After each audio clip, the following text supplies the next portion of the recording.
s'est-il réellement passé dans la forêt de Bousoloum, commune de Boutoupa, Camaracounda en Casamance, le dimanche 5 août dernier avec la disparition suspecte de 4 individus dans cette forêt? Ces derniers, partis à la recherche de Saba Sénégal M6, ne sont plus revus par les siens, qui d'ailleurs n'ont aucune nouvelle d'eux.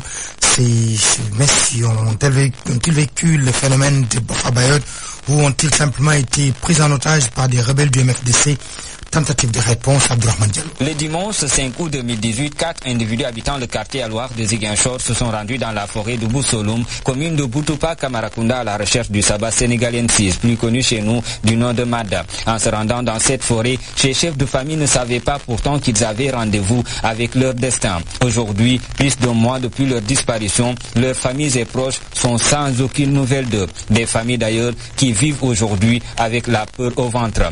Que s'est-il réellement passé dans la forêt de Bousoloum le dimanche 5 août 2018 pour que ces individus ne retrouvent pas leurs siens? Ont-ils été simplement abattus comme ce fut à Bofa Bayotte par des éléments armés puis enterrés dans un endroit où l'armée n'a pas accès? Seraient-ils pris en otage par des bandes rebelles du mouvement des forces démocratiques de Casamance comme l'ont révélé certaines de nos sources?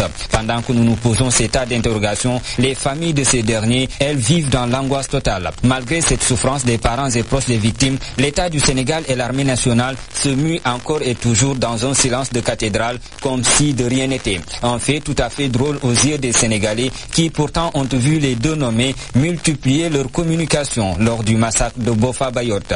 Ce qui d'ailleurs nous amène à nous poser la question de savoir ce que l'État du Sénégal et l'armée nationale cachent en réalité aux Sénégalais concernant ces jeunes. Une question qui certainement trouvera sa réponse dans les jours à venir.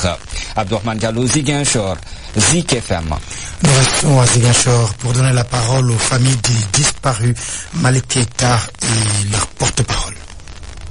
Ils sont partis en brousse à la recherche de fruits sauvages. Depuis lors, ils ne sont plus revenus et nous n'avons jusqu'à présent pas eu de nouvelles vraiment le concernant. Actuellement, les familles sont vraiment dans le désarroi total, indescriptible. On ne sait même plus à quel sens se vouer. Je regrette vraiment l'attitude de l'État face à cette situation. L'État qui est vraiment censé d'assurer la sécurité, n'est-ce pas, des citoyens et tous abonnés absents. Même le Premier ministre était là la dernière fois, s'enquérir, manifester des signes de compassion à l'égard des commerçants victimes de l'incendie de Ziguinchor. Je pense qu'il pouvait saisir la même occasion pour rencontrer donc, les familles de ces personnes disparues, mais il ne l'a pas fait. Ce qui prouve une fois de plus que l'État est vraiment indifférent dans cette situation. Ce qui est pire encore, on nous fait croire que l'armée est à la recherche de ces gens-là et que les enquêtes sont en cours, ce qui n'est pas vrai du tout, c'est faux. D'après mes sources bien informées, l'armée n'est partie qu'une seule fois à la recherche de ces gens-là. Et depuis lors, elle n'est plus repartie. Et donc vraiment, que l'État vraiment cesse vraiment de nous emballer, qu'il nous dise vraiment la vérité.